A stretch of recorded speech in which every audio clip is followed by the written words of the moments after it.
Hi. Oops. I am trying to find my stuff. I have forgotten. Professional. I have forgotten my stuff 3 times. Fuck my. What the fuck is my phone? So, hold on a second. Hold on a second. Hi again. I am a prophet. This is my TV show. I am a very professional person. My name is Helga. My boyfriend dumped me. His name is Ze. I love him. He has a very nice ass. Okay. He has a very nice face as well. Anyways, I was trying to find where the fuck. Oops. Where the fuck is my videos? I didn't remember. Like, I wanted to finish the monasticism series that I created, but I couldn't remember what video I was trying to find, and then I remember that I have shared it on my channel. Yeah. This is actually Paddington. I have him on my Coca-Cola. I will show you. I don't have Mario's cap. It needed to be washed, so I'm putting it on top like this. Okay, so we're gonna play Mario Party again. I am very hyped with Mario Party because I don't think too much, even less than the Sparks of Hope. I'm gonna go back to the game obviously, but I'm just explaining here my shit. I have my chocolate, but I think I have another chocolate here. Do I have a chocolate? Yeah, I have a chocolate here. Actually, let's put it here. Okay, I have my chocolate. Have I showed you? I have a Paddington. Okay, I have a Paddington here in the drawer. So that's my Paddington. Hold on. I have my Paddington here. That's my Paddington bear. He's actually talking. Yeah, I took him from Amazon. I found him for £10 about 3 months ago, and yeah, I said I can't live without it. I'm from darkest Peru. Marmalade sandwiches are my favorite. I'm a very rare sort of bear. It's nice being a bear, especially a bear called Paddington. Hello, my name is Paddington. Yeah, that's all that he says. So I have a lot of teddy bears actually. So I have my coffee here. I showed you my cola. I have my coffee like usually, and I have some juice as well. I have some juice. Oh, I didn't put it for washing. Oops, I forgot. So that's my Mario cup, and I actually have some juice inside, like water with diluted juice. So today we're gonna discuss about self-mummification process. But before we start with this shit, because maybe Heise, by the way, yeah, I forgot. So we're gonna discuss what is mummification. Helga, you think I don't know? I don't say that. I say fuck you. Um, so mummification in ancient Egypt. Yesterday we spoke about ancient Egypt and mummies. The mummification process, how to become a mummy, how and why Egyptians mummified people. Yeah, look, we're gonna discuss this, I suppose. Let's put this video, how mummies are made, by channel See You in History/Mythology. So basically what you are doing when you are becoming a mystic, you glorify death. It's one of the basic/fundamental teachings that you experience when you become a mystic. You glorify death. Um, Climb aboard to hot air balloon and set off your adventure. Yes, please. So you glorify death when you are a mystic. Should I? Yeah. You glorify death. You glorify like suffering, pretty much. You glorify when you have a disease, that's because God inflicted on you. That's very crucial. Yeah, I'm gonna go back in the same shit. I'm gonna go same shit. I'm just getting started with this, and I wanna be sure that I know what the fuck I am playing. Okay, so okay, we open it. We put 5 stars. Okay, we put easy. We put okay. I'm playing with Koopa, I'm playing with Donkey, I'm playing with Bowser, okay. But done, okay, it's okay. Done. So, yes, I wanna play for Party settings. Party settings. I wanna play for 90 minutes today. I off random. Yes. Done. Yes. So what I'm about to do is I'm gonna explain how mummies are created, why the ancient Egyptians put so much effort into dead bodies, pretty much, why this was so important for them, what was the significance, pretty much, of dead bodies in ancient Egypt, if that makes sense. I don't know if that makes sense. And after I do that, I'm gonna explain the self-mummification, which is obviously something done while alive. Look, when you are with the Egyptians, you do it when you are dead, right? Like you are dead, and the people that are left behind, they mummify your body. They preserve it so you don't get decomposed pretty much by the natural causes of life. You get what I mean? So when you go to Japan, you do something different. You don't mummify yourself after death, you mummify yourself while you're alive. So that's a step even deeper in the tree of knowledge than the Egyptians did it. And that's crazy, because if you see it in the Bible, God was mad enough with the Egyptians for the shits that they were doing with the demons. So if you think that there is a country out there that has taken the paganism, the pagan teachings even further than like fucking Egypt, if that makes sense. I don't know how to explain it. Like, it's not like deeper in the sense like, oh, they know something better. Not like that. It's the discipline. It's the discipline. Like, I'm trying to put it, because put it into words, because yes, I was taught these things, but not exactly in a school, not in a textbook. That's my experience. That's like me being a native, trying to tell people, hey, this is my country, this is the capital, this is how we talk, this is the slang, this is the food, this is the weather, and bullshit.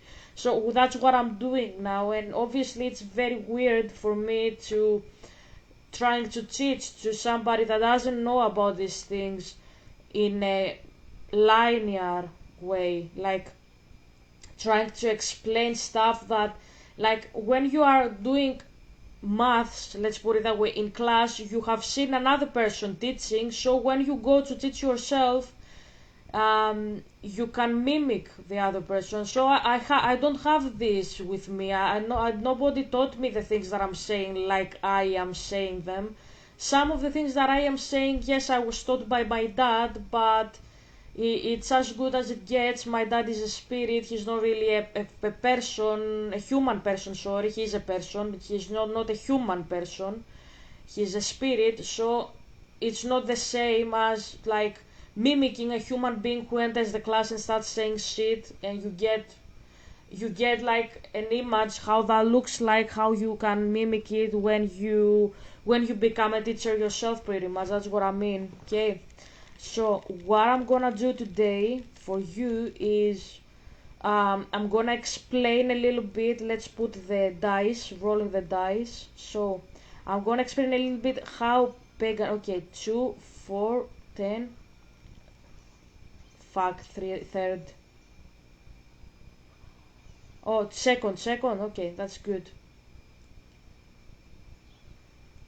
Okay, so I'm trying to explain a little bit how the world works for a pagan. For a pagan, death is same central into their, like, the way that they think. It's like, how am I gonna, where am I gonna go when I die, pretty much. Like, they are trying to book a ticket. I'm trying to, yeah, if you're like, yeah, that's funny, I'm trying to explain it as simply put as I can. The pagans, when they have been initiated, the question is, where am I gonna go after death? So they get initiated in order to book a ticket for the flight for the afterlife, pretty much. That's what they do. So they say, look, I don't want to go to hell, I want to go to heaven. So they are booking a ticket pretty much, and they are trying to preserve the okay.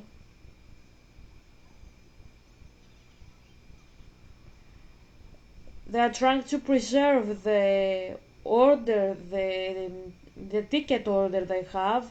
Like they have the order from Amazon. Let's put it that way. In order to receive the Amazon order, you have to be inside the house because you have to have ID to prove that this alcohol you have bought from Amazon is yours. It's not gonna go to a child. You're gonna show your ID card. You can't let it outside of the house, obviously, in the elements of the weather and of the earth and like the earth and the world. Sorry about that. You can't like leave it there, you can't leave it on the porch, you have to give it to a specific person. And when you do that, pretty much, you are expected to be present, give your ID card, and you have to even give it, I think, even to Amazon. So this is what you do also when you are a pagan. When you are a pagan or a mystic, you are giving your credentials pretty much to the spirits. To, like, if you are working, for example, with Hecate, as Sarah is working, she's giving her credentials pretty much to Hecate, and she hopes that Hecate will book her for the afterlife a better place to stay, than somebody who didn't do deity work, obviously, because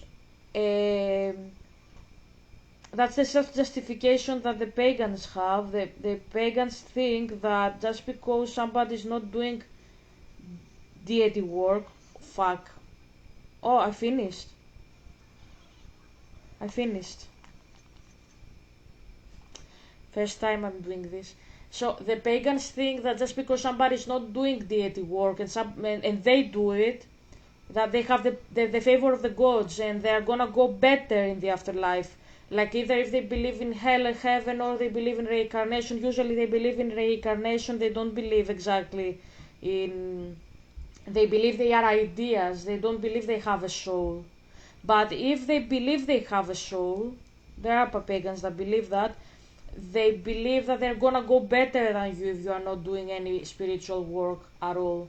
So when you have the pagans like believing in God, their primal fear, their primal instinct is working, like the fact that they are working is to book a ticket for the afterlife. Like, I know maybe it sounds ridiculous, but they are not like respecting God or loving God because they wanna be friends with God like me, or like have friendship, have like companionship. Like when they enroll to become monks and nuns, they don't get to do that just because they are in love with God. If you think that, no, they don't. That's not how it works. It's not how it works. Maybe they present it like that outside. It's not like that. I have told you many times, especially you say that doesn't work like that.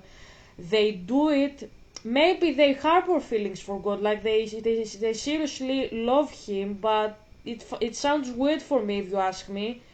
For many reasons, the primal reason is that you are not that close with Zeus when you are talking with him.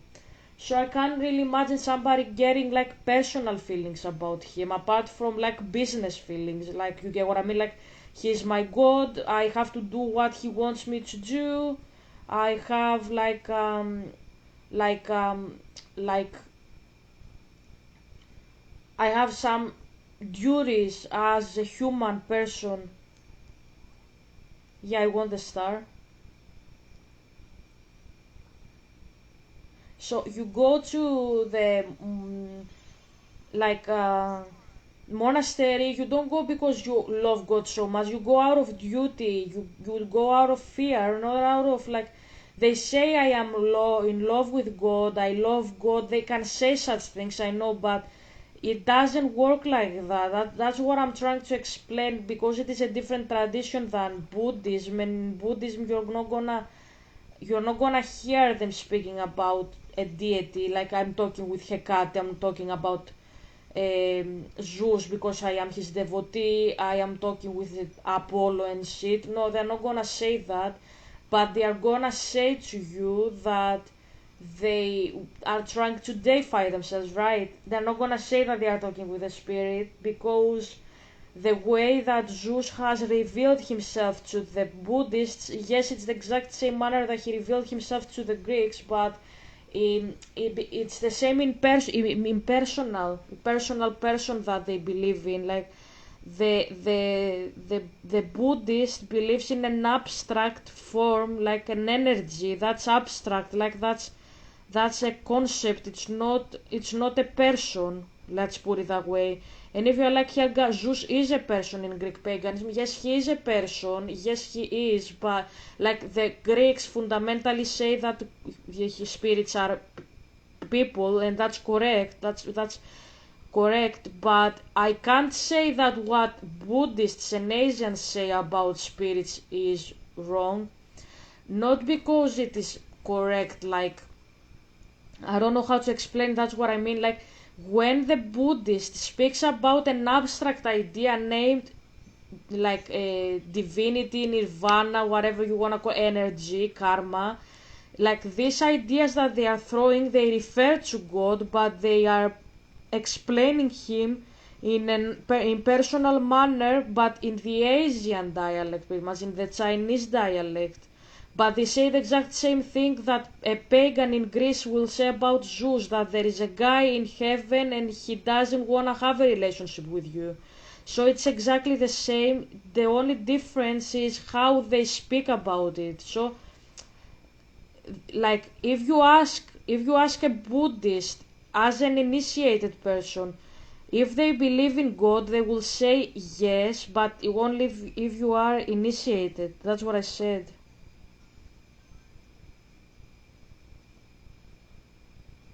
Okay.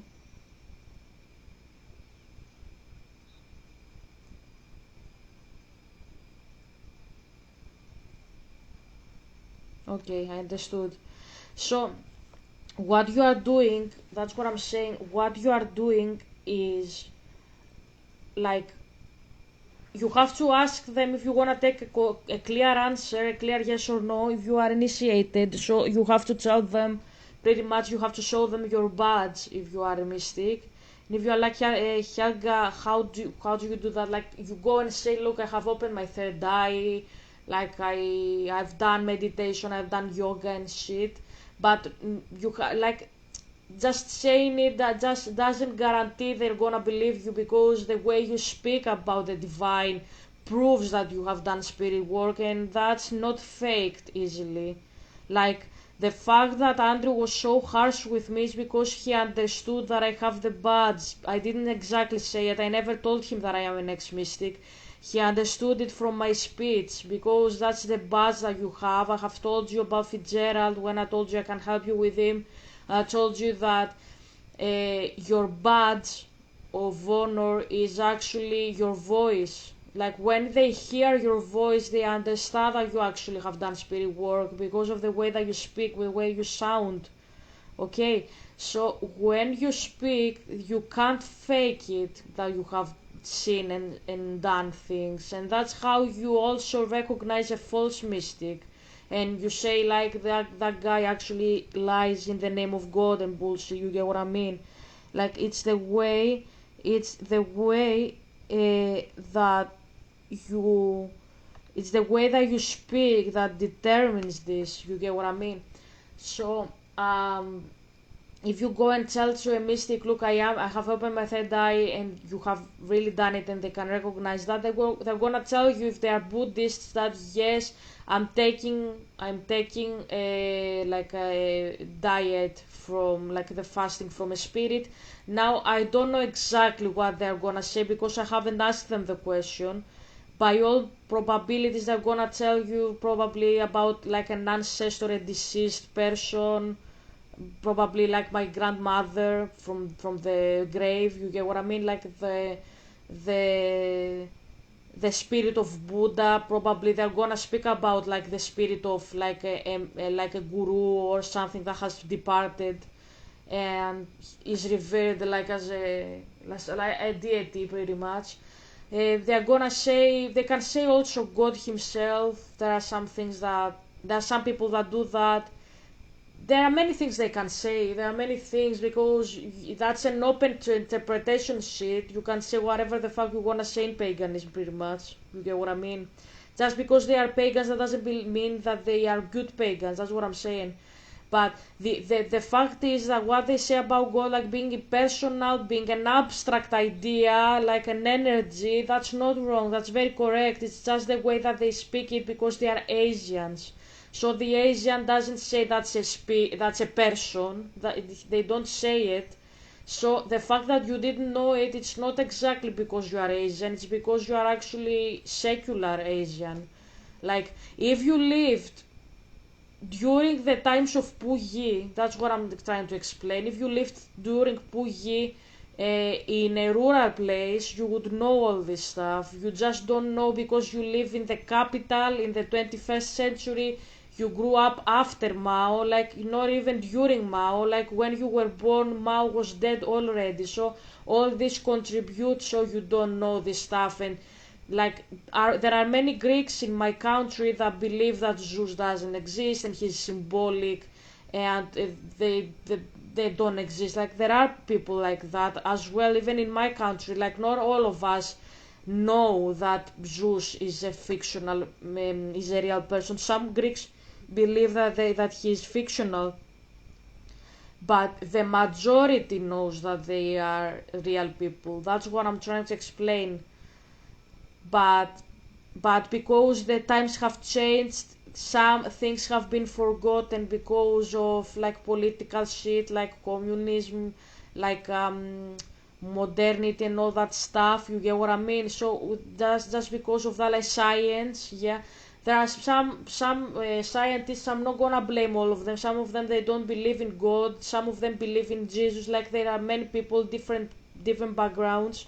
So that's why you don't know this stuff. It's not that you are not like, your country knows that they have forgotten. And probably if you go like if you go to Wuhan, for example, which is not like the same as Hong Kong, like, that's what I'm trying to explain. If you go to a more like rural based place, like province, like closer to India, for example, like even that plays a very fundamental part in the understanding. If you are closer to Italy and Greece, more strict views about God. If you are closer to Turkey, yeah, they are better because they are Muslims over there. You get what I mean? Or in Italy they are Catholics. So that's what I know. At least I haven't been in either right or left side of Greece, but I have heard it from other colleagues. Anyways, so what I'm saying is that if you go to Wuhan, sorry, I think, I hope I'm not saying bullshit. If you go to Wuhan, let's see China here. Let's see China. How can we put mummies? Okay. Hold on a second. So you put the map of China. Okay, map of China. Wuhan, right? Okay, so I'm confusing it with Yunnan. Yeah, that's my bad. My bad. Sorry. Yunnan. Thank you.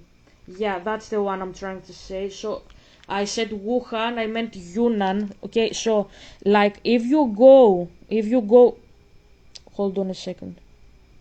Can I have like a map? Can I have a map like this? Yeah, that's better. So, what I'm trying to explain here is you have Yunnan. Well, you might say it's not exactly close to India. It doesn't matter how close it is in that regard. Greece is very. I'm now gonna make a very big discussion. I know. So hold on a second. So what I mean is that what you have here, right, is closer to India. Like look how much India stretches with China. So you have here in India, Bangladesh. Bangladesh used to be India, right? So it's very close. I will show you a country if you think that's crazy what I'm saying. Syria map. That's a country in Middle Eastern. Alright. So that's Syria there. Here is Cyprus. Over there, approximately in this corner, you can't see it, is Greece. We'll show you another one.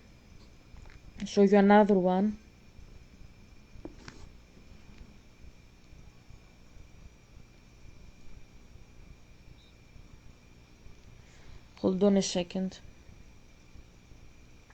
So, a map of Syria. I will put Greece as well. So, okay, yeah, there you go. So this is Turkey, okay? Here is Greece. So here is Greece. That's Turkey today, but that is Small Asia. These were Greek territories back in the day. So that's Greece. That was also Greece back in the day. Sorry. That was also Greece back in the day. Okay, so that's in Istanbul. So Greece ends here, and I'm not gonna go very well because it stops. You get what I mean? So here was Greece. All this was Greece. Here is Turkey. So Greece is over there. You can see it says Greece, right? So here is Greece. Here is Turkey. Here is Cyprus. And here is Lebanon, as you can see, Beirut, Israel, right? Israel, Syria. Syria is inside. Outside you have Lebanon, so it's like very small is exposed to Cyprus. You have Cyprus, you have Turkey, Greece is here. So we are very far away, we're not exactly here. Here is what the trickiest part is now. Syria, ancient Syrians gave us our alphabet. Today there are many scholars who say that's not the case. Ancient Syrians alphabet gave Greek.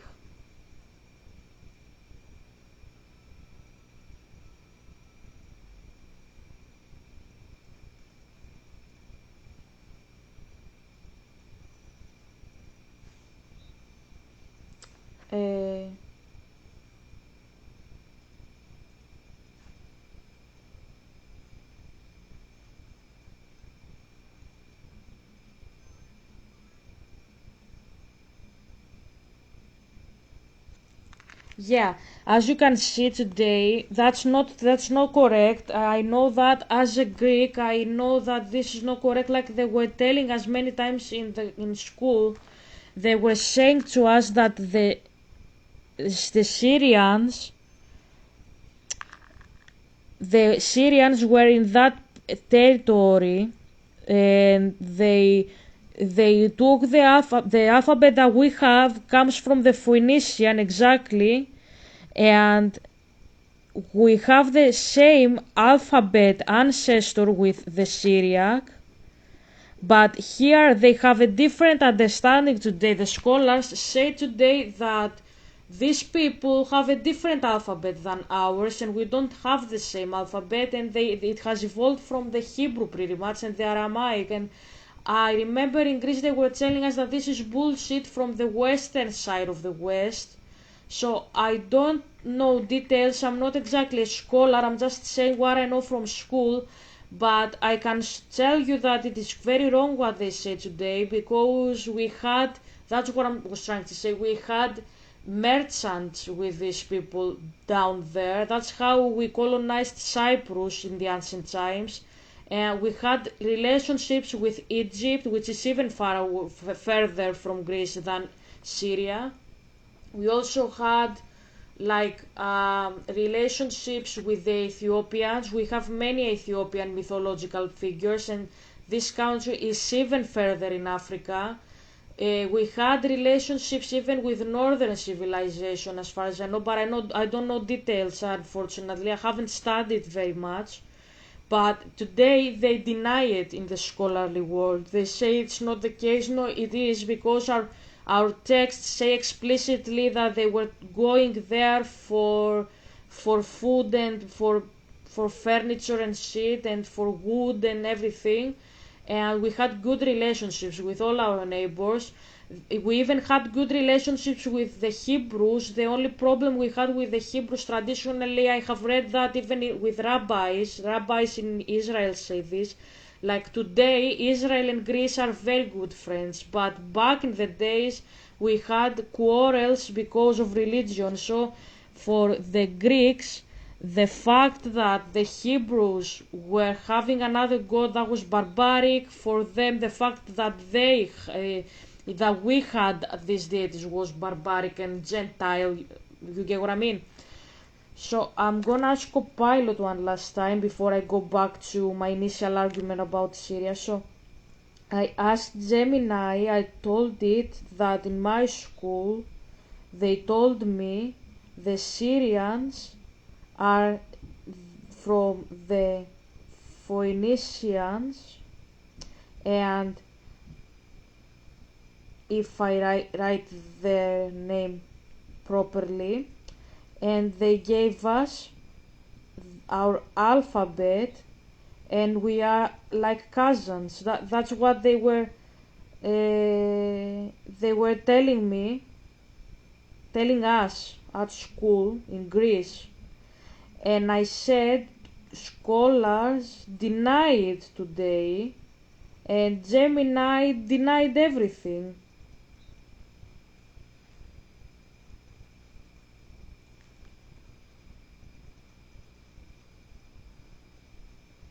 Yeah, as you can see, it doesn't really support my claims. They say it in the Western society, Western world, the Western side. They say that this is not supported, and it's crazy for us. For us, we see them as brothers, pretty much. We don't see them like the Syrians, and they are far away. That's what I'm saying.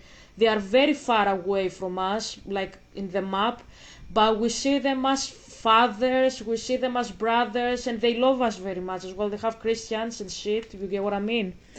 So, what you were taught at school, that Syrians are descended from Phoenicians and that the Greek alphabet came from Phoenician roots, yes, is partially supported by historical and linguistic evidence, though modern scholars offer more nuanced views. They reject it, and it's crazy because our philosophers and our historians from the antiquity, they don't exactly say we came from them. They say how good our relationships are, and like it's common knowledge that we came from these people pretty much, and we didn't just emerge in the Europe. We were the first in Europe, not the first ever. That's what I mean. We know that we took our bullshit from the eastern side. Some people say India, some people say even China, some people say from Syria. I don't know. And we don't care very much, but we know that we gave our bullshit to Egypt. Like the Egyptians, usually if I contact an Egyptian, they say that we took our gods from you, from the Greeks. And we Greeks took many deities from Cyprus as well, like Aphrodite. She was not a Greek goddess, she was a Cypriot goddess. She was taken in our pantheon in Greece. She came from the Anatolia, as we call it, like the eastern side. So probably at some point she was either Babylonian or Indian or maybe even Chinese. Some people say maybe Aphrodite was Chinese, but we can't see it very much because we took the final form of worship, so we can't really trace back exactly how she started, so to see whose deity was first, pretty much. I don't know if that makes sense, okay? But I grew up in all this. So, Gemini's full denial of a simplifies a complex truth. You were taught Syrians are descended from Phoenicians. Phoenicians gave the alphabet to the Greeks. Greeks and Syrians are like cousins culturally and linguistically. This reflects a popular Mediterranean narrative, especially in Greek and Levantine education, where shared ancestry and cultural exchange are emphasized. Yeah, it's us, the Syrians and the Egyptians, pretty much. Like we took from the Greeks. That's not bullshit. That's something that we all know. Like we took from the Syrians, we gave to the Egyptians, and then the Romans are the last people. They took last from everybody, but we gave to the Egyptians. Like everybody, even the Egyptians know that at some point Zeus went to Egypt. Like this is a myth. The myth says that Zeus had cousins in Egypt and he was visiting them in Greece, and the Greek gods were taking the forms of animals in Egypt. Like we know that in our pantheon we have this myth. I will ask a pilot about that. And then we have the same myth exists in Egypt. They say that we took the Greek god and we worship the Greek gods, but the reason they don't worship them today is because Egyptians today are Muslims. They worship Allah. They don't worship anymore Ra, Osiris, Ptah, Nephthys, and all these deities that they worshipped in the ancient times, like in the times of Moses and the Exodus. You get what I mean? So that's the difference today. They became Muslims, but when I speak with an Egyptians, they know that they took the religion from us pretty much, and we took it from the Syrians. That's what I'm saying, right? What scholars say today, Phoenicians were a Semitic people from the Levant, modern Lebanon, coastal Syria, northern Israel. The Phoenician alphabet, yes, that's exactly 1050 BCE, is the direct ancestor of the Greek alphabet, which adapted it around 800 BC. Yeah, that's exactly what happened. That's the truth. That's what happened. It's not a Semitic alphabet though. It's a different group. It's not like the Hebrew and the no, it's not northern Israel and shit. It's not. It's the father of Europe, pretty much, the grandfather of Europe, let's say, because they are Middle Eastern. Syrians today are genetically and culturally diverse, with ancestry from Phoenicians, Arameans, Assyrians, Canaanites, Babylonians, later influences Greek, Roman, Arab, Turkish. Yes, obviously, but that goes for each and every one of us. Like I don't believe I am just a Greek. I believe I am many things inside of me. Okay, so I don't believe that it's just only one thing inside of me. I am only Greek, I am only this and that. So, no, I'm not saying that. So, the fact that it discusses that they are not just Phoenicians, yes, they are not only Phoenicians, they are also Arabs, they are also Babylonians and shit, yes, but the people that were Phoenicians are actually the Syrians, exactly like the Persian people are the Iranian people today, the people from Iran, okay? So it's not that they changed, that's what I mean. So it's like they are sugarcoating it, like they are the same people, they didn't die and these people are others. And this is something that even Andrew told me, like he said the ancient Greeks, and he spoke like they are different people. No, they are not different people, they are my ancestors, they just were ancient. And me, I came in contact with Arabs, I have Romanian blood personally speaking. Obviously that's because my father says they are racist and they promote pure blood. Yeah, they promote pure blood elitism pretty much. And that doesn't exist. Maybe it existed back in the days but doesn't exist anymore. But that doesn't mean that you are not a direct descendant of these people. These people are Phoenicians, and obviously they are also other things. They can be Hebrews, they can be Egyptians, they can be Lebanese, they can be Arabs, they can be everything. And so do I. Like I believe I am Arab inside of me. Like I feel a contact with the Arabs, personally speaking. I don't have any proof in my family tree to prove it, that I am an Arab, but I know how I feel about their food, about their culture, about their music. I don't think it's sentimental because I feel the same connection with Romania. Like, I feel a connection with Romania, especially after I figure out that I am from these people. I always felt like I have like Slavic, I don't know, like I always felt like a weird pride about Slav countries. And when I realized that I'm not exactly Slavic, I'm actually Romanian. Romanians are not Slavs per se. They can be, I suppose, but they are probably Italians in deep down in history. They migrated and shit. Their language is vulgar Latin. It's not Slavic. That's what I'm saying. So the other countries, Yugoslavia, ex-Yugoslavian countries, they speak Slavic, but Romanians speak Latin. So they are probably Italian, some scholars, and some Greeks I know in my country say. So that's not exactly Slavic country, that's like Latin country, right?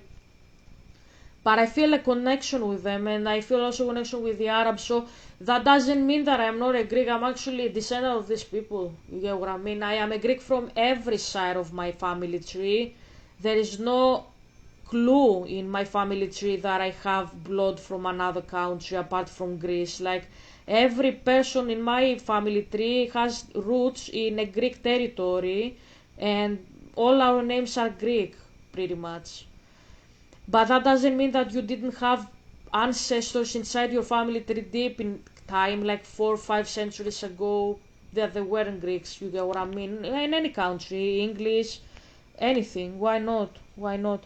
The term Syrian was often used by Greeks and Romans to describe people from the broader Levant, including Phoenicians. So yes, there is a historical link, but it's not a simple one-to-one descent.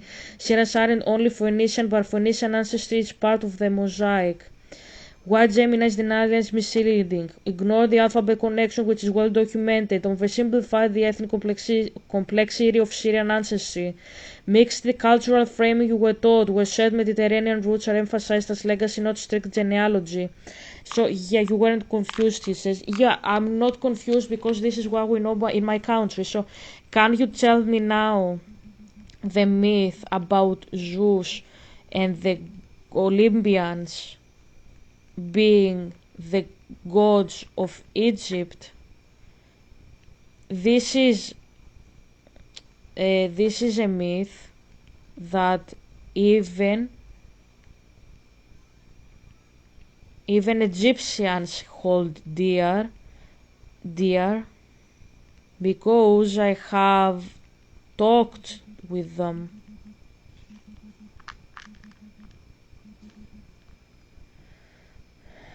Yes, Helga, there is a mythic tradition, especially in esoteric and syncretic circles, that links Zeus and the Olympians to Egyptian gods. While not part of mainstream academic consensus, obviously, this myth is cherished by many Egyptians and Greeks who see the two pantheons as spiritually intertwined, the mythic link, Olympians as Egyptian gods. This tradition suggests that Zeus and the Olympians are not foreign to Egypt, but rather refractions or echoes of Egyptian deities, spiritual cousins in a shared Mediterranean cosmology, part of a divine migration where gods cross borders and take new names. Yes, exactly, that's what we know.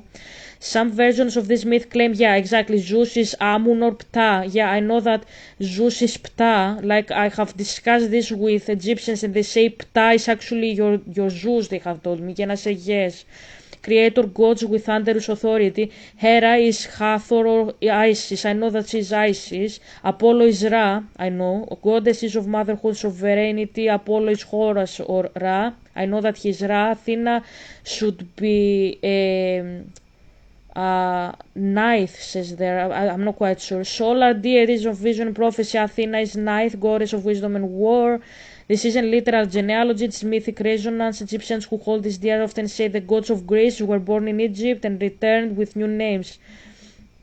Actually, no, I made a mistake here, but anyways.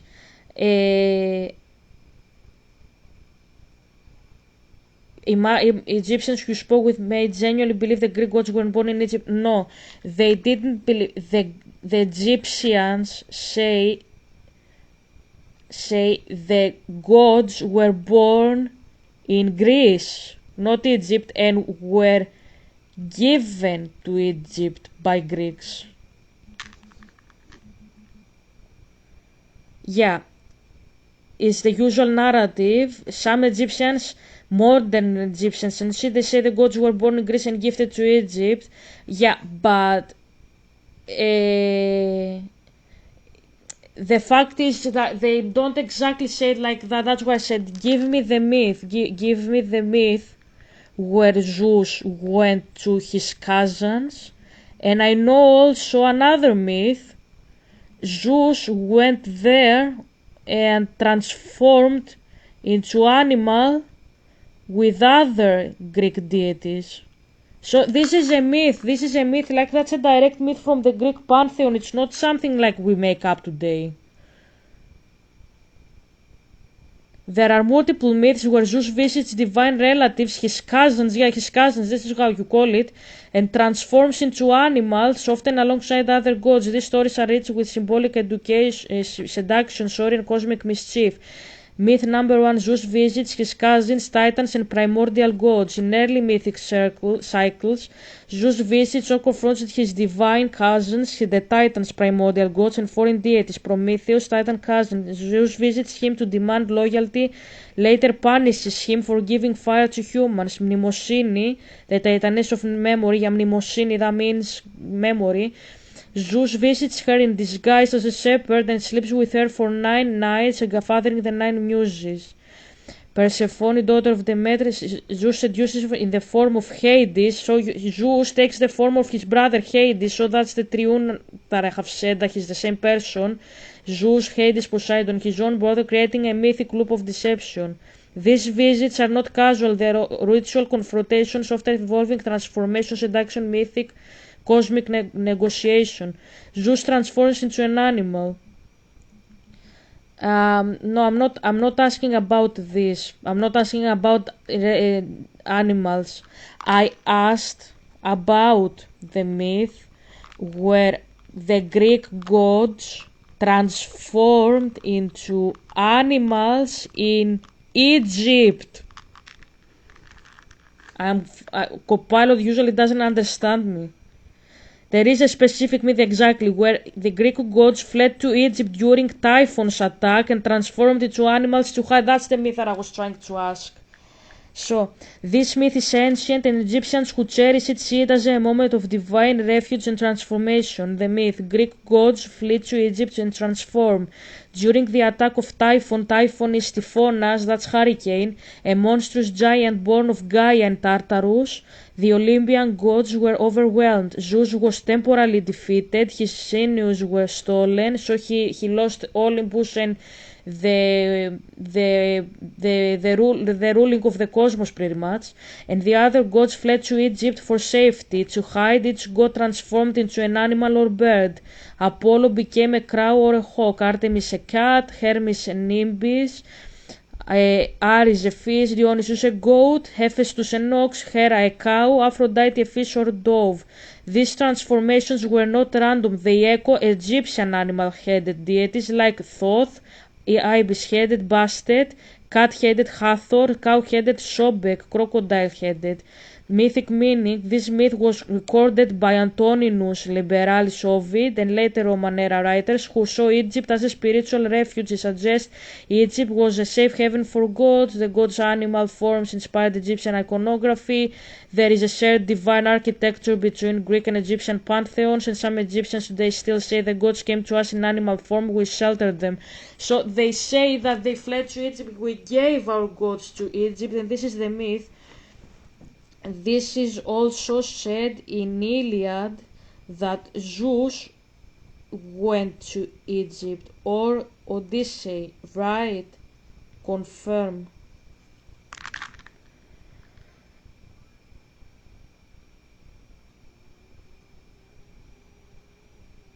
I didn't say that they transformed into animals. I didn't say it says that they didn't transform. I didn't say he transformed in Egypt as an animal.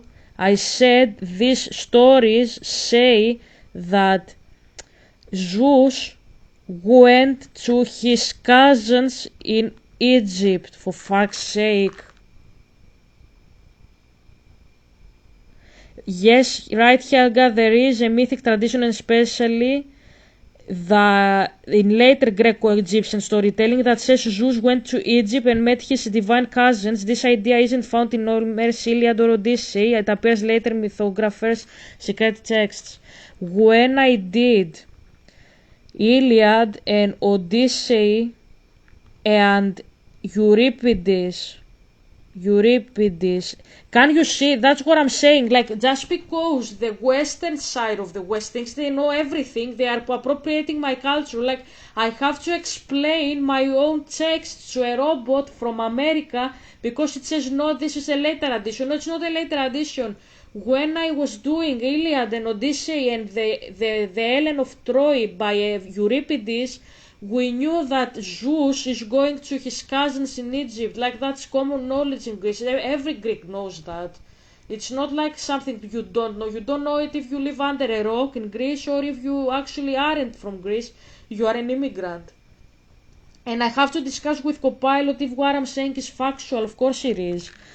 And Euripides' Helen of Troy, when I did this at school, as a Greek, I knew they were taught me this, that the authors said that Zeus was visiting his cousins in Egypt when he is absent.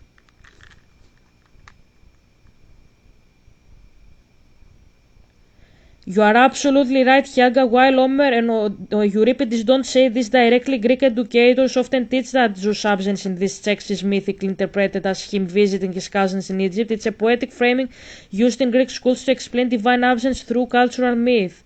Yeah, he's absent because he's visiting his cousins. This isn't a literal quote from Homer or Euripides. Yeah, because we don't speak like the Westerners. We don't have to say exactly he went to his cousins in Egypt. We understand it from the context. Like, when he is absent, why didn't he help the Odysseus in Odyssey? Because he was for a cup of tea with the Egyptian gods in Egypt. And if you're like, it shouldn't be written down, no, as I said, you don't have to know in the Iliad that Paris gave the apple to Aphrodite. It isn't stated in Iliad, but you know it already. It's outside of the Iliad. It's how my culture works. You don't have it exactly inside the text. It's extra Iliad text. It's outside. So Iliad starts in the 10th year of the war. You don't speak about the 9 previous years. You don't speak how it started. You just land in the 10th year expecting to know everything, and it finishes with the death and burial of Hector. It doesn't finish with the death of Achilles. It doesn't finish with the burning of Troy, with the Trojan horse and all these shits that don't exist inside the Iliad. They are outside of the story as Homer wrote it down, but we know it already as Greeks, and that's cultural, so it's not something we download. It's, you know it verbally, orally, from tradition. That's what I'm saying. But the Westerners, because they are scholastic, they are very scholar minds, and they intellectualize everything. They are like, this is not written down. I don't give a shit. That's not how my culture works. Become a Greek, you're a barbarian. That's what I'm saying. You get what I mean? So, why Zeus isn't intervening in certain scenes? It's not a diagnostic metaphor used by teachers. It's not a metaphor. It's a divine civilization. The gods have relatives beyond Olympus. No, it is not. It's not metaphor. Not a framing. It is my culture. We don't have to write it to mean it. We mean it even if we don't write it. We understand it even if it is not written. Yes, I'm gonna send it. And the fact that I hear it has to be written to be factual is just appropriation of my culture. And I see Western ideas from Western side of the West applied on my culture. That's what I'm gonna say. You're absolutely right to defend this. What you're framing is cultural epistemology, the way your culture knows, remembers, and transmits truth, and it does not require written proof to be valid. Yeah, the idea that truth must be written to be real, that Western documentation of Verage Greek oral legacy. Exactly, that's what I'm saying. That mythic memory is treated as metaphor instead of cultural fact. What it does, we do oral repetition, exactly, shared understanding, mythic staging, emotional resonance. You were taught that Zeus visits his cousins in Egypt not because it was written, but because it was understood, felt, and passed down. That's not a metaphor, it's a ritual truth. So we have mythic memory, oral epistemology. That's how we react to stimuli. That's how my culture works. That's what I'm saying. So I'm going back now to I had showed you the map of China in Yunnan, right? So you have the map of China here. You have Yunnan, like Beijing is northern, isn't it? Fuck off. Okay. So you have here, where is Beijing? Okay, it says Beijing here, I see it. So it's very far away from here. Here is closer to Tibet, you can see it, and India. So in India they have a mix of pagan, like we have Shiva, and they also have like yoga and meditation, which we don't have in Greece. That's what I'm saying. So when you go to these people and you see how they think, these ideas, yes, maybe they are not exactly like what you call strictly close to Yunnan, but it is as close as Athens is to Syria, but still we got the alphabet. So the ideas they have here, that's what I'm saying, that's what I was trying to say, they are taken from India, they are not taken from Beijing or from Northern Korea, that's what I'm saying. And how you can see it, how they speak about like I am shaving my head because it has to be not trapping me to believe that I am beautiful. So what did the Greek nun say? I'm not washing my hair for the same reason. And the Virgin Mary told me. If the Virgin Mary told her, so who did tell the Buddhist guy in China, in the Chinese temple that we saw yesterday in the video, not to have hair? The same person that said this to the Greek woman. So how did this come? Obviously from India. It didn't come from Northern Korea where they have communism, for example. Obviously it came from India. This is the shared connective tube, fourth dimensional tube, my father is laughing, that connects Greece with China. That's what I'm saying. We don't know. When I'm saying that, I'm not saying like India is to blame. I'm not saying that. I'm saying you have to connect it somehow, even if you don't know all the details. Somehow this emerged. How it emerged? Probably India. Probably India. Like, because India has both pagan ideas, which we have in Greece, and aka Buddhistic ideas that you guys have in China. So meditation meets a Shiva. We have Shiva, you have meditation, and that's how you get connected with the other tradition. So now that I explained all this crap, I'm gonna put the video about mummification, and in the remaining time I'm gonna speak about self-mummification as well. Okay, so I found the video, now I'm gonna listen to it, and it's worries best to answer quiz, so answer quickly and correctly to get more points. That's 10 questions in total. Okay. Now we are talking about ancient Egypt first, and then we are gonna speak with advantage. Okay. Okay.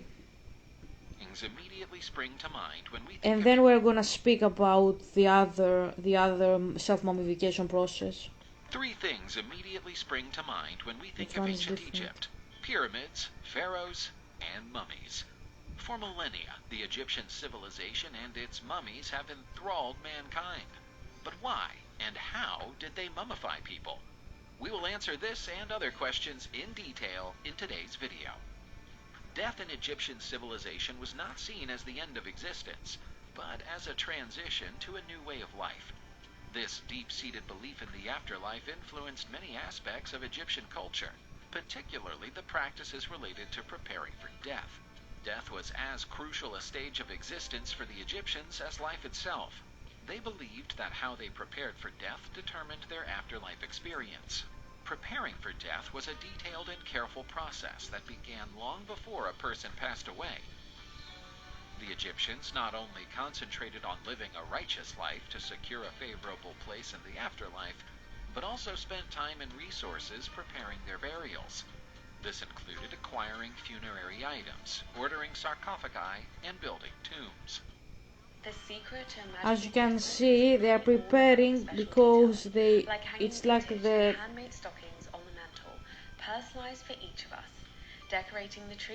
people like it's people trying to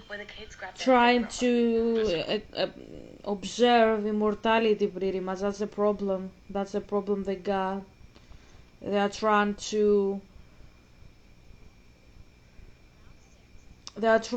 see how they're gonna become immortals pretty much. Okay,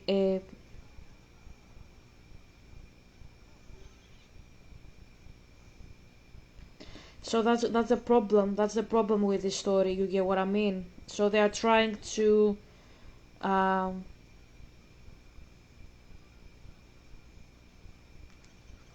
I made a mistake, I'm sure of it.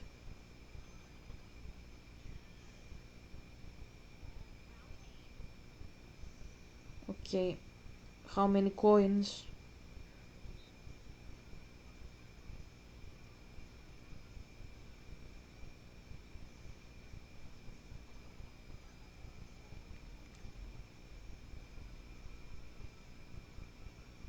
Okay.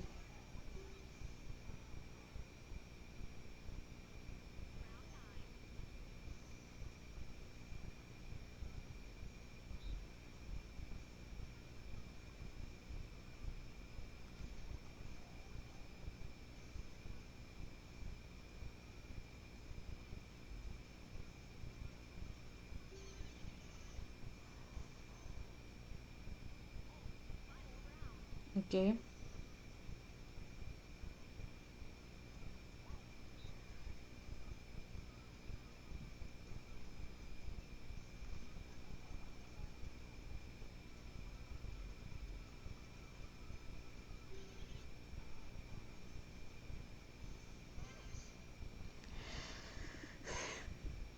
In their trial to become immortals, people are thinking how they can preserve their bodies. And if you're like, why this is a practice, it has to do with reincarnation. My father says, how?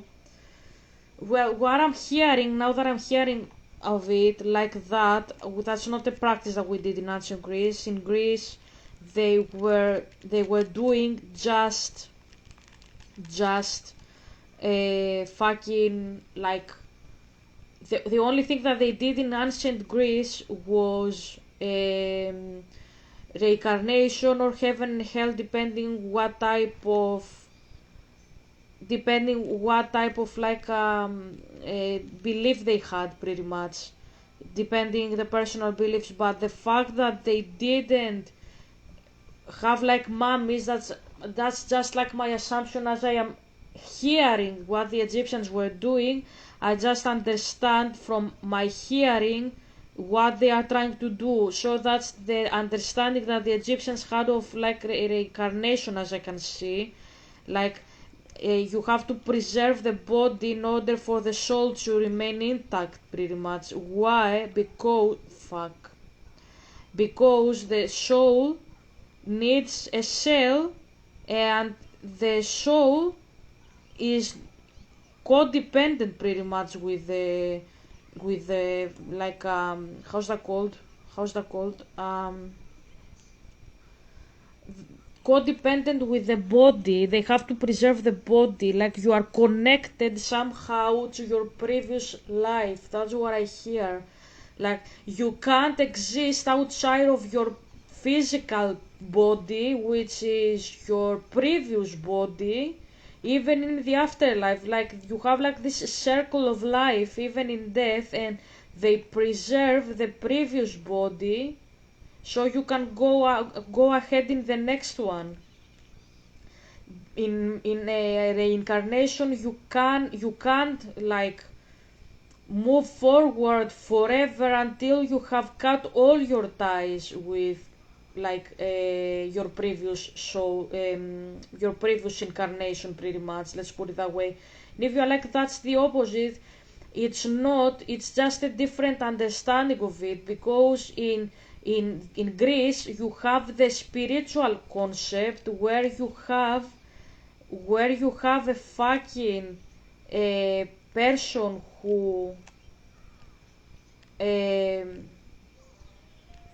I don't know how to explain. Like you have a fucking person who says to you, you had a previous life, you were a geometry person, right? So you have this person who says this thing to you, okay? He says this thing to you, and you believe it obviously, and you have ties with your previous life, like you did something wrong in your previous life, you are connected, you have to break the circle in order to move forward. In Egypt you have the exact same framing, but they keep the previous body, so they say the pharaoh has to keep his belongings with him in the pyramid in order to progress forward. Like he was an amazing person while he was alive, he has to keep the legacy in order to move forward. So in Greece, what you did is become a holy person in order to achieve nirvana. This is what Buddhists say. So it's more conceptual in Buddhism in Greece, but in Egypt it's more about the physical aspect, but it's exactly the same. It's about reincarnation, it's about having an afterlife and having a previous life. My father says, so if the pharaoh doesn't have his belongings in the pyramid, he's not a pharaoh anymore. Yes, exactly, that's what I mean. He's not pharaoh anymore, because he must keep his legacy as a ticket. That's what I said in the beginning. I said you have to book a ticket. If you lose the ticket, you can't enter the aeroplane. You are preparing your body, your soul for the aeroplane. That's what the pagans are doing, and the Buddhists and the Egyptians, they are preparing for the next life. The way that they see God is not about family, friendship and shit like I do with my dad. They see it as a transaction. Maybe they will say I'm in love with God and shit, but they don't mean it like that. It is transactional. They don't have family bond with him. They don't see him as a husband. They don't see him as a dad. They don't see him like, there are people that say they do. It's okay. I'm not denying it. I'm just saying that the way that they see my dad is not as a father or as a family member, whatever anybody wants to do with their lives.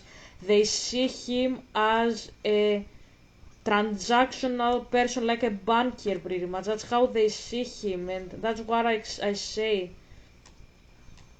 Okay, and I say that because the Egyptians,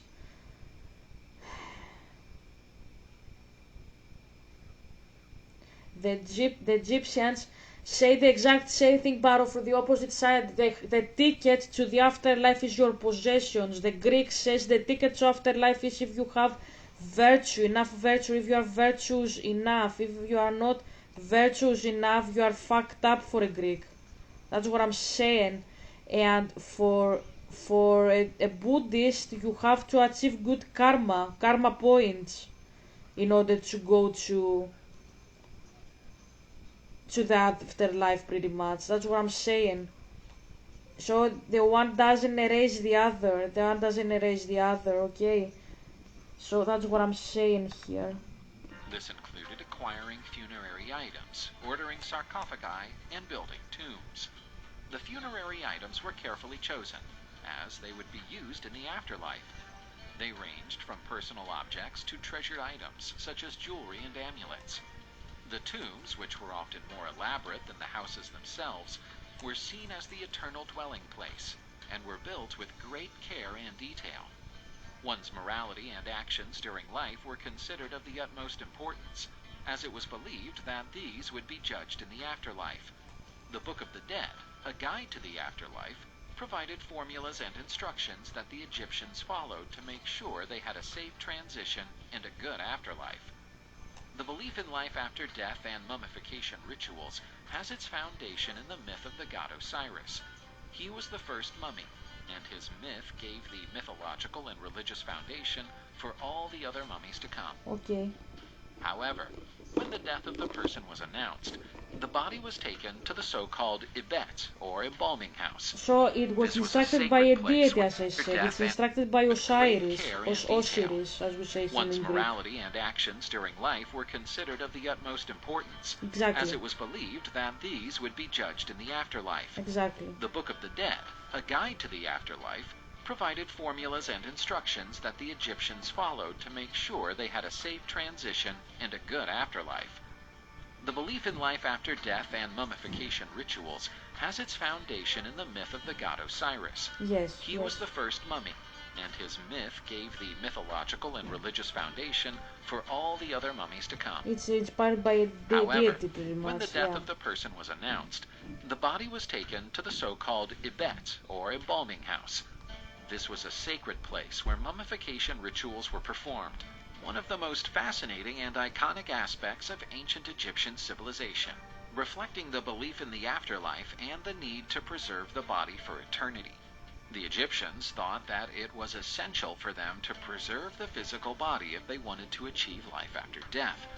They viewed the body as the dwelling place of the soul and the life force, which regularly returned to it.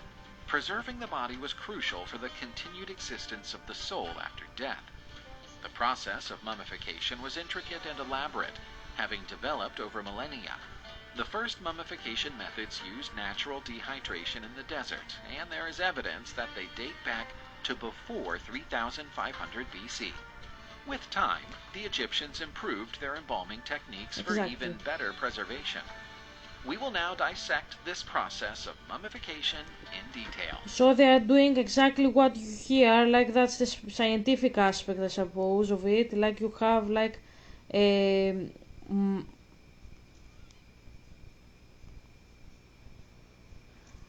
you have like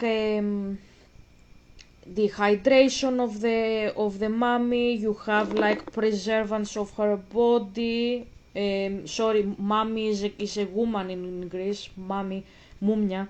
You have like the hydration. You have.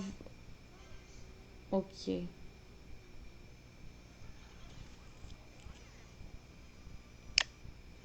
You have like all this crap because this is how you can actually preserve a body, pretty much. That's what I'm saying. Okay. The first real stage in mummification was to cleanse the body with water from the river Nile. This was considered sacred and purifying water. Next, the internal organs were removed.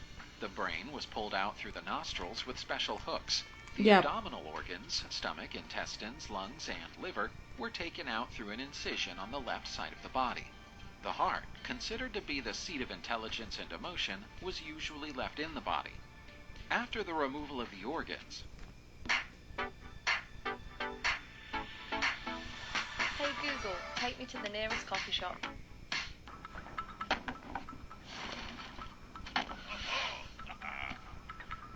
After the removal of the organs, the body was covered and filled with a natural salt called natron, intended to dehydrate and preserve the body. This process lasted around 40 days. Once the organs were removed, they were treated separately, dehydrated with natron and wrapped. Yeah, They were put in canopic jars to be buried with the dead person. exactly. Once dehydrated, the body was cleaned and wrapped in hundreds of meters of linen strips. While it was being bandaged, ointments and resins were applied to help preserve it. Amulets and objects of religious significance were frequently placed between the bandages.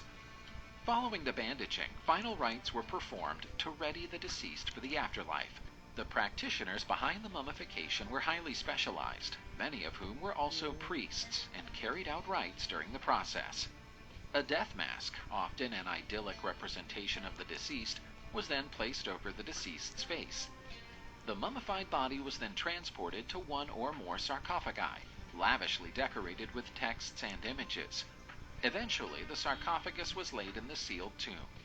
One of the last steps before the deceased's final resting place was the opening of the mouth ceremony, an essential funerary ritual performed to reinstate the sensory and functional capabilities of the deceased in the afterlife. This ceremony was key to making sure that the deceased could breathe, eat, see, and move in the afterlife. A Exactly. series of rituals and incantations were performed during this ceremony by a priest, often a son of the deceased. He would use special instruments to touch the mummy's or statue's mouth, symbolizing the restoration of the ability to speak and eat. Offerings of food and goods were placed in the tomb for use in the afterlife. The ancient Egyptian tombs were intricate constructions filled with meaning, designed to be the eternal dwelling place of the dead, especially the pharaohs and nobles. They were sophisticated constructions with elaborate artwork and were built long before the person's death. Nobles were granted grand funerals full of honors and rituals, usually only 70 days after their death, as this was the time necessary for the entire mummification process to take place. Once the body was finally buried, would the spirit have access to the afterlife? Tombs were often built on the west bank of the Nile, facing the living cities, as the west was associated with the underworld. On the inside, many tombs had chambers and corridors adorned with hieroglyphics and scenes from the life of the deceased and religious texts.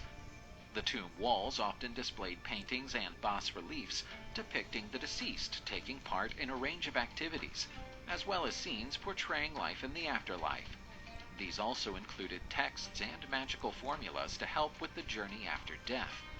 The Egyptians thought that the dead would need material objects in the afterlife. This included furniture, jewelry, food, clothing, and household items. These objects were often of immense value to the pharaohs and nobles. Tiny figures, called ushabtis, were inserted into the tombs. It was believed that they would act as servants in the afterlife, performing physical tasks for the deceased. Amulets, statuettes of gods, and magical texts were added to protect the deceased from dangers in the netherworld. Some dead were interred with versions of the Book of the Dead, a set of spells that guided and protected the soul in the afterlife. As soon as the body and possessions were inside, the tomb was sealed. The final burial rites were carried out to ensure safe passage to the afterlife. The Egyptians thought that the human being was comprised of several parts: the body, the ka, which can be translated as life force, the ba, the personality, the name, the shadow, and the ak, the immortal form. Death was viewed as a temporary transition in which these distinct parts separated. Mummification was vital, as it was believed that the ka returned to the body after death, meaning that preserving the body was essential for the ka's survival. Following death, it was believed that the ba and ka would reunite to form the ak. To do so, the deceased had to set off on a hazardous journey to the afterlife, facing challenges and monsters. A key element of the afterlife belief was the trial before Osiris, the god of the underworld. First, however, the heart of the deceased was to be weighed against the feather of Ma'at's truth. If their heart was light, they could continue their existence in the afterlife. If it was heavy, they would be devoured by the demon Amet. If they were tried successfully, the dead arrived at the Field of Reeds, a peaceful and abundant haven, like Egypt, but without suffering or sickness. The living took an active role in worshiping the dead, making offerings and prayers to support the spirits of their loved ones. Unlike what many think, the Egyptians did not believe in reincarnation and the return of the spirit to the mummified body. They believed into it just in a different manner. Like, Contrary popular belief, no, they believe in reincarnation. They believe in a different manner in the reincarnation. It depends how you see it, but it's the exact same belief because yeah, yeah, I want to still view board who has the most. Okay, Koopa. So they knew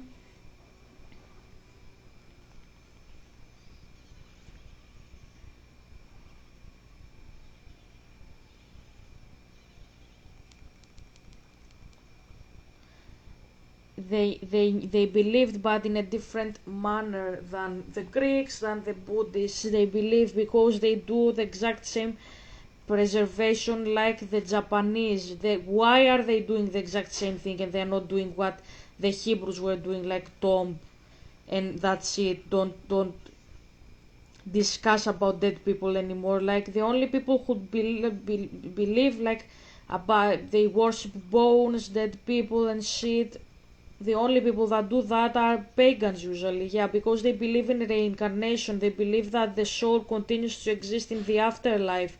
If the reincarnation, like you are like return to the earth, like and again, it doesn't have to be like I was Michael Jackson in my previous life, now I am Maria, I am Steven. No, it doesn't have to be like that. It can also be like how Pharaoh was believed to be God on earth, pretty much. Like he is like an embodiment of God on earth. Like this is a form of reincarnation. It's just a different understanding because the cultures differ, obviously. That's what I say. Okay. So that's the difference. So yeah, they believed, but not in the exact manner as you would imagine them, pretty much. Egyptian culture focused on preserving the body through mummification to help the soul continue to live in the afterlife. This continued afterlife was more a form of spiritual immortality than reincarnation, in the sense of being born again into a new body on Earth. The concept of reincarnation as a cycle of birth, death, and rebirth in different physical forms was not part of Egyptian religious cosmology. Mummification in ancient Egypt was not just a simple funerary practice, but a crucial element of the Egyptian belief in an afterlife, reflecting a profound devotion to the soul's immortality. The Egyptians expressed their quest for eternity through mummification, ensuring that the dead were honored, protected, and made ready for eternal existence. If you enjoyed this video, please like it and comment on what other topics about ancient Egypt you would like to see here on the channel. See you in the next video. So we heard a little bit how this thing works in this framing. The fuck.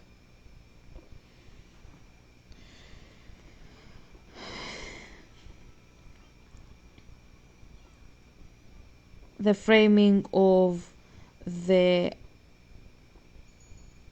Egyptians. Now we're gonna see how self-mummification works and compare it. It's like comparative theology, right? So we're gonna discuss right now, how the living mummies of Japan, the so-called Shimbutsu, are seeing mummification. It's the exact same thing, but it's from a different culture. So how did Japanese show the same thing? And when I say it's the exact same thing, yeah, it's because you see the same person, so you move it like that, okay. So you see like the same thing from two different cultures, but it's the exact same shit. It doesn't change. It doesn't change just because it speaks Japanese and it doesn't speak Egyptian. That's what I mean.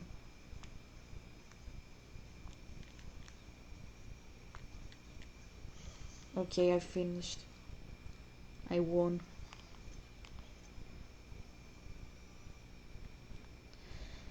And now we're gonna see how these people see it.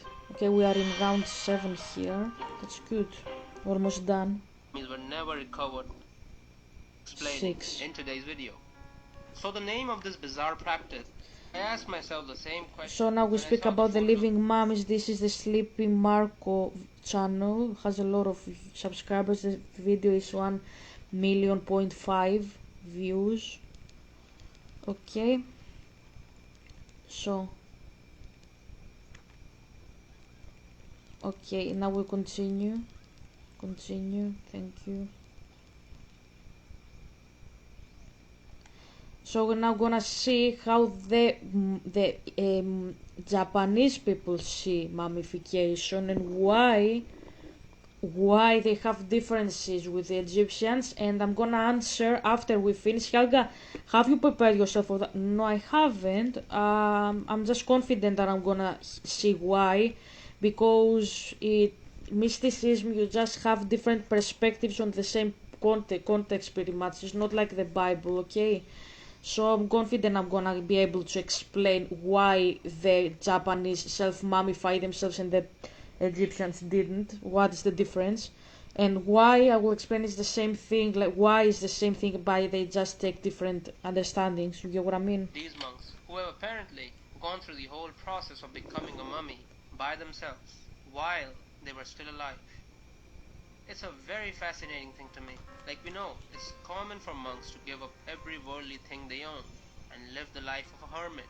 But to give up food and water till you starve to death and become a mummy? How exactly does one do that? And more importantly, why would someone do that? And that's what I'll be explaining in today's video. So the name of this bizarre practice is Sokushinbutsu, and it's believed that between the 11th and 20th century, many hundreds of monks have tried it, but only 24 monks have successfully managed to mummify themselves. The number may well be higher, as it's likely some mummies were never recovered from their tombs. Exactly. Sokushinbutsu roughly translates to becoming a Buddha in this body. Simply put, it's a way to cheat death to enter a state of eternal meditation. Sokushinbutsu refers to the practice of self-mummification that was followed by a mountainous dwelling sect of Buddhist monks who were called Shugendo. The practice required the monks to partake in a strict diet and rigorous exercise before sealing themselves in a tomb while they were still alive. The practice was first pioneered by a priest named Kukai over 1,000 years ago. Kukai was the Yeah, as I can see, what the Japanese monks do is pretty much a combination of the practice that the Greek nun did in Greece with the Egyptian practice of mummification in Egypt. And if you're like, that's too much, yes, that's what I'm explaining. It's a final step, pretty much. Like you do. Like the pharaoh wasn't doing monasticism, he was doing only mummification after his death, but he lived as a god while on earth. So we take this practice, we combine it with the monastic life of Greece, eating yogurt with mold, in not washing, all that crap that we saw even yesterday with Buddhism. We combine these elements and we have a monk that lives harshly and even mummifies himself. So it's combined. As you can see, Egypt, Japan, China, Greece connected in one singular thing: monastic life, how you do discipline, and how you preserve your body after death. The one country takes the one part, the other country takes the other part, but they all connect with each other at the end of the day. founder of the Shingon sect of Buddhism, which is the sect that came up with the idea of enlightenment through physical punishment. A successful mummification takes upwards of 10 years. Throughout Japan, you can find around 20 Sokushinbutsu monks. 17 are open to viewing, but many are not. Some of the most famous dwell in Yamagata Prefecture, specifically Mount Idono. It's said that the local lakes near Mount Idono house high levels of arsenic, which might have played a part in the success of so many Sokushinbutsu in that area. Okay. Like the Roman Catholics and the Eastern Orthodox religions, these Buddhists believe that an incorrupt body, a body having delayed decomposition, indicated amongst holiness. Fuck.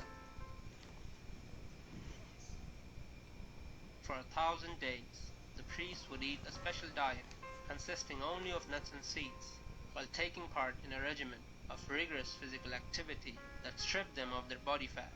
In order to begin the self-mummification process, the monks would adopt an extremely strict diet. Foraging through nearby forests, these monks would survive only on tree roots, nuts, berries, tree bark, and pine needles. One source also reports finding river rocks in the bellies of these mummies. Exactly. This diet was called mokujikigyo. Mokugikigyo, sorry, I'm a Greek. So this practice mokugikigyo. So this is eating rocks instead of food. And if you're like, how the fuck do you eat rocks? In Greece, many monks eat dirt and concrete. Yeah, it maybe sounds crazy. It's not crazy for a monk. Like, I hear it and I'm like, yeah, no shit. Like, I have heard it before. That's what I mean, right? It's not something crazy for the monks. They do it in a regular basis, right? This is something they know what to expect when they do it. They know what they enroll for. They don't go in blind, and they know others have done it, and they wanna engage in this thing. That's what I'm saying. I'm going very badly. Take it. Yep. Take it. I think I fucked it up. I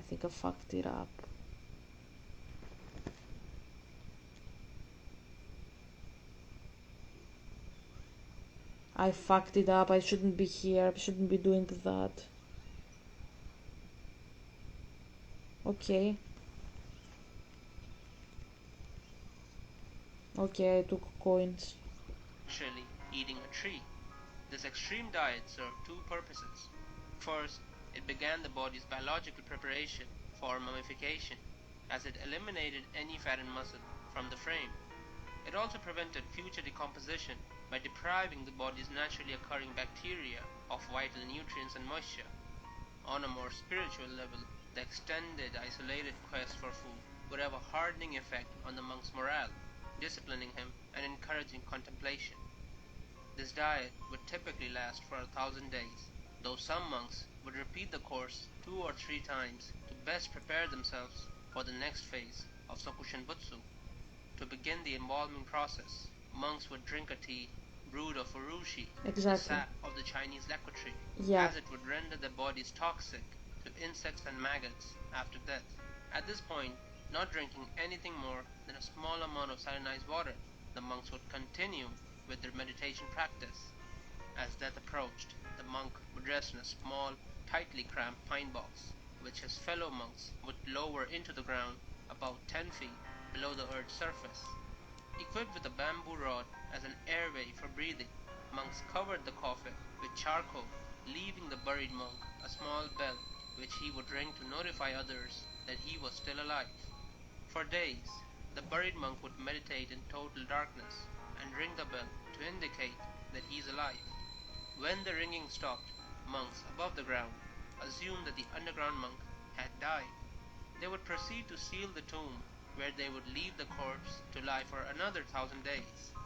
After waiting for about 1,000 days, the ground monks would open the tomb to see if the mummification was successful. If the monk had been successfully mummified, he was immediately seen as a Buddha and put in the temple for viewing. The monk's body would be dressed in robes and placed in a shrine where humanity could await his reawakening. Those who failed the process and their bodies showed decomposition were sealed back in their tombs. Although they were cherished for their sacrifice, but they were not worshipped as Sokushinbutsu. Yeah, because the decay means that they didn't successfully go in the afterlife. There is something that we have in Greece. We say that we have to, like in ancient Greece, you have to bury the dead. You know that you have to bury the dead, but when you put the guy in the ground, you were putting coins in their mind, in their eyes, or something like that, because my father says capitalism by Judaism. Yeah, Hebrew. Yeah. So what they did, my ancestors did, they put coins in the heads of the eyes, like Jacob Marley in the Scrooge movie. That's a Greek tradition. It's not English, it's Greek, it's deeply Greek. So what you are doing there is trying to, they are they are trying to they are trying to like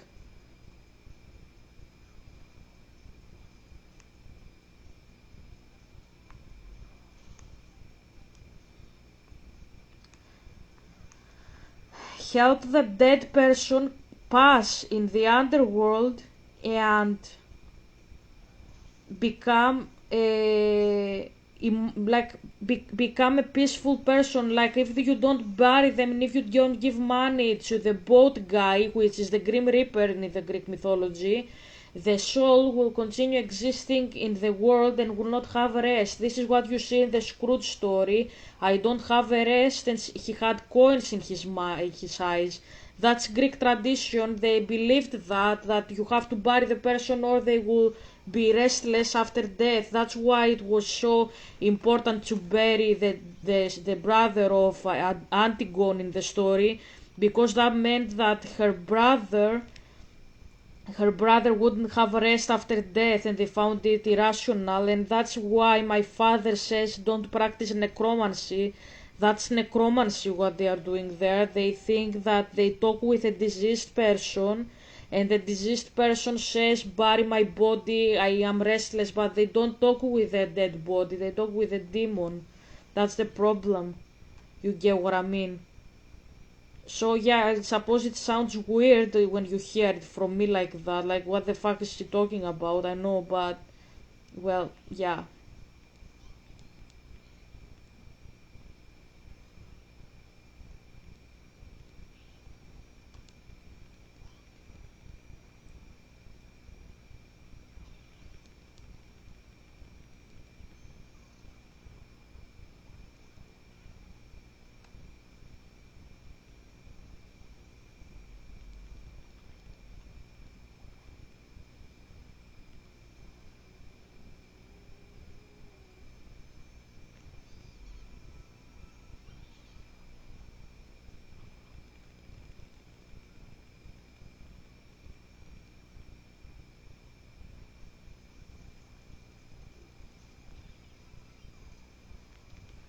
So, don't know if it is. Oh, it hasn't ended. Okay. Simply put, there would be no worship for their remains. An exorcism would be performed, and the remains would be reburied. All those years of self-starvation, those final days spent alone. Writing a book is hard. Knowing if it's good, even harder. Neat manuscript analysis. It gives Days spent alone in a dark chamber, and your remains become an object of caution rather than worship. But the main question still remains. Why would someone go through this excruciatingly painful practice? What would be their main motivation? Well, the monks chose this path for many reasons. Practitioners of self-mummification saw this practice not as suicide, but as a path to immortality. Yeah. And the Sokushin Butsu saw the process as transcendence rather than death. Shokushin Butsu believed the sacrificial act, done in emulation of a 9th century monk named Kukai, would grant them access to Tusita heaven, where they would live for 1,000,000 years and be blessed with the ability to protect humans on earth. In their eyes, it Yeah. was not suicide, but rather a sacred process meant to better the world and themselves. They would remain in their mummified state, which was viewed as a death-like trance, until they would be called upon to assist Maitreya for the benefit of all humankind. Whatever were the specifics of their spiritual quest, the Sokushin Butsu would have undertaken self-mummification as a form of spiritual transformation for Exactly. the benefit of others. This dangerous practice was finally outlawed by the government of Japan in the 19th century, Okay. although it continued well into the 20th century before finally falling out of practice. The practice is now outlawed and not practiced today by any living Buddhist sect. The last monk to die of Sokushinbutsu did so illegally, passing years later in 1903. His name was Bukai, and changing laws meant that not all successful Sokushinbutsu were enshrined. When the priest Bukai Shonin died in 1903, he was interred and was supposed to be exhumed after 3 years. But exhumation was illegal in Japan at that point in time. When Bukai was eventually exhumed, it was in 1961 by a team of researchers who found the monk to be quite well preserved. So I hope this video has answered all your questions related. So yeah, I understood as well some things that I didn't know. As I said, you have the exact same practice. You have people who wanna escape altogether death. What are they doing? They essentially give up their human self, if I can say so.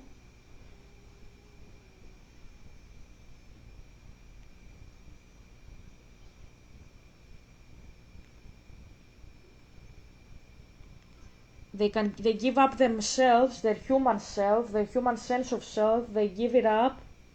They give it up by trying to deify themselves in order to escape death, because they will be venerated on earth and they're gonna have like even like perks on heaven, pretty much. That's what they thought. And you can see that even the Egyptians saw the same thing, but instead of exhibiting the mummy, like, look, this guy mummified himself alive, while alive, that's amazing, the Egyptians sealed the tombs. So they have a different understanding of it, but you can see that the way that they deal with it is exactly the same thing. It's the exact same practice, it's the exact same thing, it's the exact same like ideology. I don't know how to explain. Like, it's the exact same teaching essentially from the spirits. Okay. And all this comes down because the spirit guides tell you that you have to do something in order to obtain something after life, and because they put this like lottery ticket after death, you are tricked and you start believing it. And Buddhism, let's put that, spirit guides, maybe something like that, deceased person, maybe. I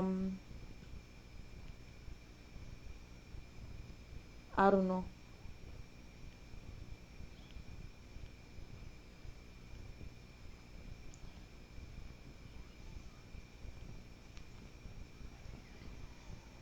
Maybe Buddhist spirit guide, something like that. Like, I want to see somebody speaking about that.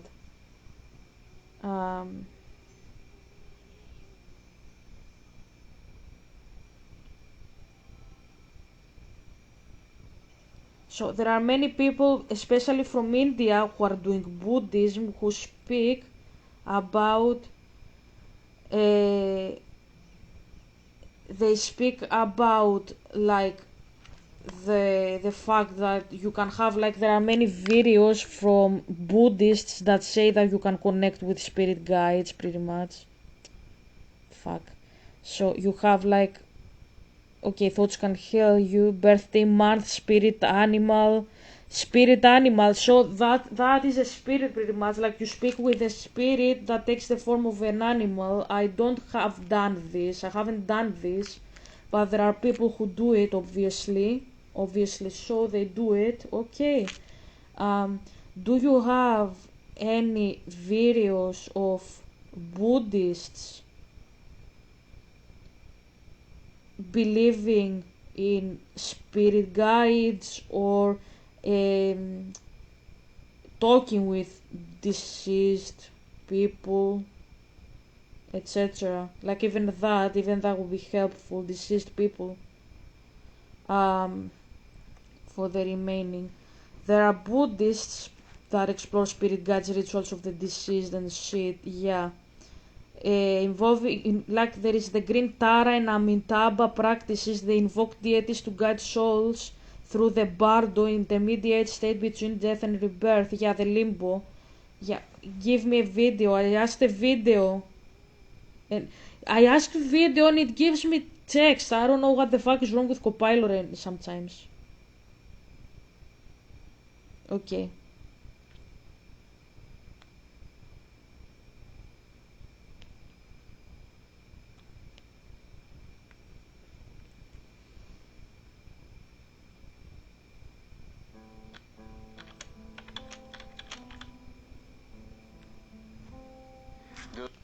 fourth yeah, one is it's not. Uh,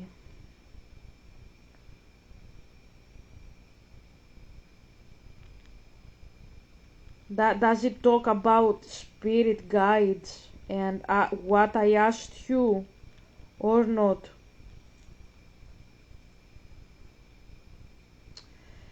Yeah, it's New Age. Thank you. Yeah, I didn't say exactly that. I didn't say exactly that. Like, the fuck, I can't communicate, not even with the robot. Like, I don't know how to speak. Bardo rituals, yeah, guiding consciousness of the dead through the intermediate state. Yeah, I asked you this. Yes, yes. Can you give me somebody talking about that?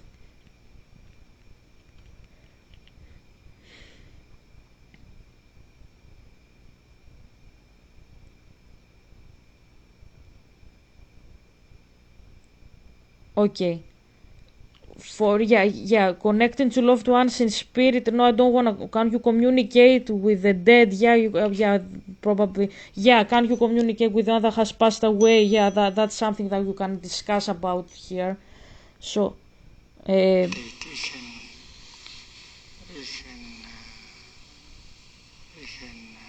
really have an answer to questions like this one. so there is a teacher here, a guru. He died. He died in 2022, and let's see what he says. The family album and you see yourself as a 5-year-old boy.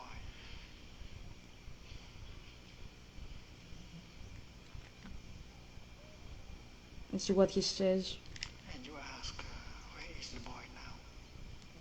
By the way, I'm not mocking the guy. I'm just explaining my bullshit here. Okay, I died. Okay, I died.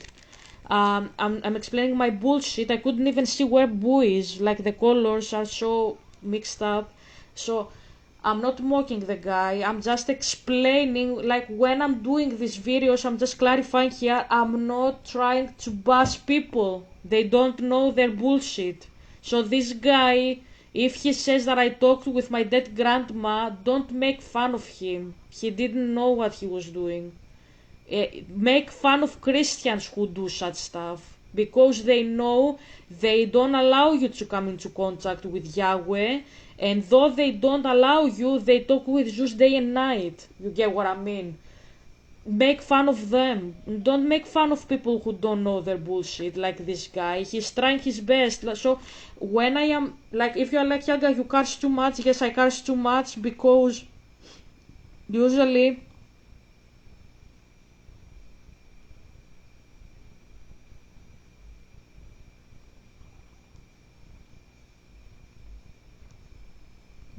I am a type of person who who curses a lot when they speak, but I'm not bashing them. I don't mind these people. They didn't do me bullshit. You get what I mean? They didn't do me anything. So I'm not bashing them. I'm just explaining this and that so that you can understand how Zeus is working, but I'm not bashing them. That's what I'm saying. Has he died or not? And that is meditation. You know that the 5-year-old boy has not died. Okay. He has transformed so much. And now you are the continuation of him, the 5-year-old boy. Can you talk to the 5-year-old boy in you? Can you see, like, the boy lives inside him, he says, and you can talk to him because he transformed. He doesn't say he went to heaven with Yahweh. No, he says that the boy lives still in another realm, pretty much. That's what he says. You get what I mean? He transformed in what realm? Inside of you. That's the realm, because in the mind of the mystic, everything is an idea inside the head of God. That's why he said, like, the other realm that the guy exists, the 5-year-old boy that died, is not in the like, I don't know how to describe it, like, in another planet. It's inside you, so you contact with necromancy, a dead person, how inside of you. You get what I mean? The 5-year-old boy is just the invention of your mind. You see? Reality. if you can talk to the 5-year-old boy in you, who was you, and then you can talk to your wife also, provided that you are not caught by the sign, by the form you used to see him or her. It's like if you are caught in the sight of the cloud, and when you look at the tree, you don't see the cloud anymore. But if you practice signlessness, I will continue with this guy probably tomorrow. He is the Zen teacher, Zen master Nat Han, I suppose. I don't know the guy. Plum Village app. He's obviously Asian. I don't know what country. Probably Vietnam. I don't know. I'm not quite sure. But we finished the levels, so I'm gonna continue tomorrow. But you can see that he says, "Can I talk with the dead, the deceased person inside of me?" So the ancestor is living inside of you. You are carrying ancestors inside of you. I haven't discussed about this on my channel because this is not something I ever believed personally. Like as a Christian, I was a Christian even though I was a mystic. I believed that dead people are dead. You can't contact them. There are Christians that believe you can, but that's heretical for the church. In the church, you have to abide by the Bible. The Bible says you can't contact the dead people, and even Christians who don't believe that dead people are dead and they don't walk around and shit like pagans say. Even in that aspect, wow, I won a star. So even in that aspect, oh, I have another star. So even in that aspect, that's what I'm saying. You have like Christians saying don't come into contact because Yahweh says not come into contact with spirits, but here with dead people, sorry, but here you have a guy saying I can talk with my deceased 5-year-old relative inside of me. So that's a combination of reincarnation with necromancy pretty much. And I'm not saying that to bash him. He didn't know what the fuck he's doing. That's what I'm saying.